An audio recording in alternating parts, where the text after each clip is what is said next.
Hello and welcome back to another Rush Duel Links deck profile. Today we're trying out the new experimental raw skill for the Pyro deck. And this is a really cool skill because it does actually allow us to use the noodles. This is something that a lot of the other Pyro skills do not let us do. And the skill is actually not bad. So it can be activated from turn 2 onward during the turn that you normal summoned a normal monster, if all of the monsters in your constructed deck are Pyro type monsters. Send the top 3 cards of your deck to the graveyard, then you can add one level 7 or lower effect monster with 1500 or more defense from your graveyard to your hand. If you added a level 7 monster with 1600 or less defense to your hand, you can also add a red riser from outside of your deck to your hand and send a chemicalizer red from outside of your deck to the graveyard. So there's a lot going on here. The biggest difference between this skill and the Fatal Raw skill is that this skill lets you play the noodles, which is pretty good. This skill also potentially lets you get a +2 because we can grab the red riser and the boss monster from the graveyard. We do get the chemicalizer red, but that doesn't really do a lot, so we don't really count that, even though technically it is a +3. The downside is we can only add back effect monsters with this skill, which means we can't get back very specifically our Ember normal monster, which is a little bit of a downside, but other than that, it's really, really good. Now, we can't get back our extra spice because it has to be a level 7 or lower effect monsters, and all of our noodle ninjas are level 8. So that is a bit of a downside, but other than that, this skill is actually really, really strong. Getting that free +2 almost every turn is really good. And you're not always going to necessarily take back the salamander. Sometimes you will want to take the hyper assistant instead, because if we've already got a handful of boss monsters, we're not going to need another one, and Ember can help you get a discount on some of those boss monsters. But why would we play Experimental Raw specifically over the other skill, when the other skill, again, it can help us in some situations if we want to get back, for example, the Ember? Well, the primary reason is going to be if we want to play the Noodle Ninjas with this. So the Pyro deck in general has always struggled to deal with set monsters, and we have seen people try and alleviate this by playing things like the Tribute to the Doomed, which we are playing in this build. But also we've seen people play things like Stop Defense and Pierce just to try and help get damage through. Extra Spice does give us a way to get damage through set 3. It's not the most elegant way, just burning for 1000 potentially once, twice, maybe 3 times if we get lucky in a single turn, is quite good, but overall is not going to win the game super quickly, and that's why this deck tends to play a bit of a grind game. So the other monster you're supposed to use instead of Extra Spice is the brand new Finalized Phoenix, but this card is really bad.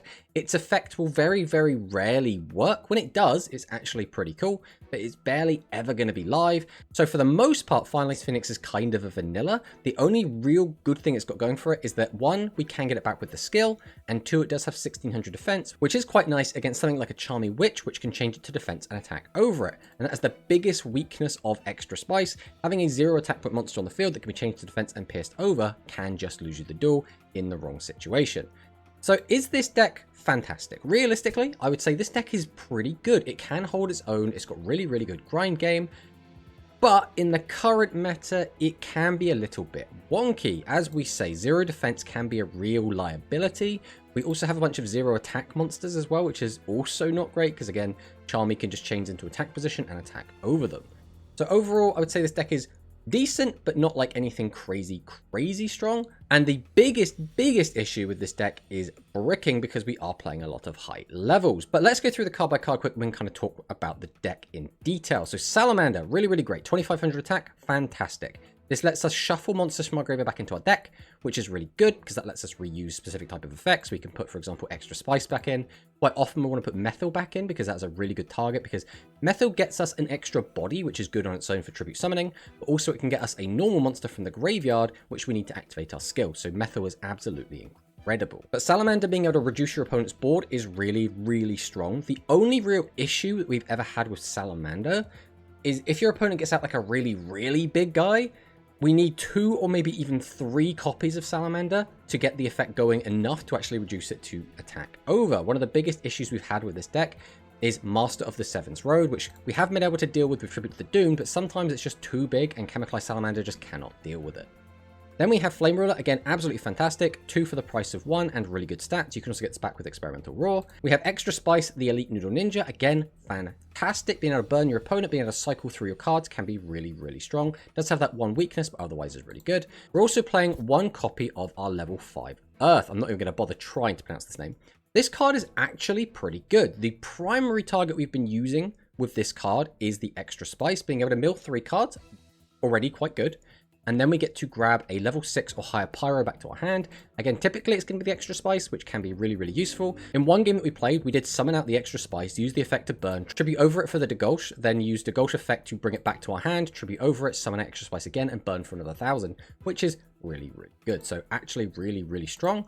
We're playing 3 copies of Ember, the Hyper Assistant. This card is really, really important. It also has 800 attack, which can be very, very relevant. Being able to get out a boss monster is good. Being able to give it that 800 boost is also really good. Then we have Methyl. We've already spoken about this card a bit. This is actually one of the best cards in the deck now. We have so many ways to get discounts on our boss monsters, between Flame Ruler being treated as 2 tributes, Methyl getting us an extra body, we have Ember who can cheat one out. We have so many ways. And we have so many ways to plus as well, with the skill giving us back a boss monster from the graveyard and also getting that red riser as well, which is an extra body, means that this deck is able to just summon out multiple bosses so easily. Then for our normal monsters, we're playing 3 Germalu, we're playing 3 Fyaru, we're playing 3 Ember, and we're playing 2 Stock. We've specifically gone for the Fyaru and the Stock over the 1500 Vanilla because that has 0 defense, and we really want to have some attack and some defense, just in case piercing does come into effect.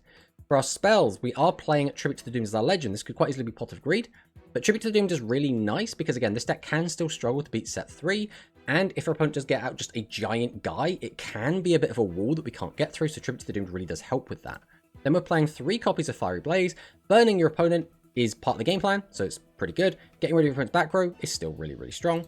And then we're playing the 1 copy of Compulsory Evacuation Device. This list is really cool and really fun when it works. Now the downside is we have 1, 2, 3, 4, 5, 6, 7 high level monsters, which means occasionally you will open a hand, you will see 3 tribute monsters, and you'll realize you're not really playing the game.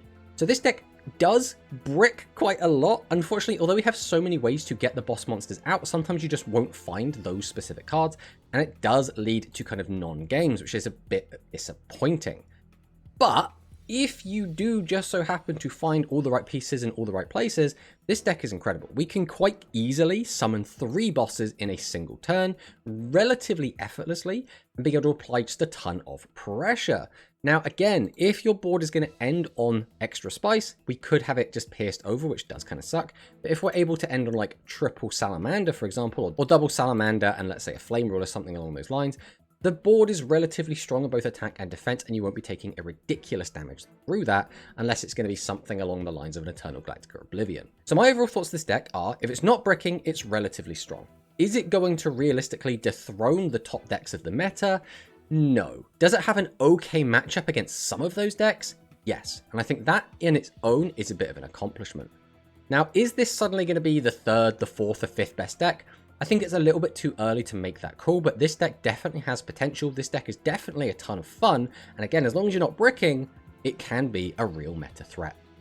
But let's fire into the replays so I can show you what I've been talking about.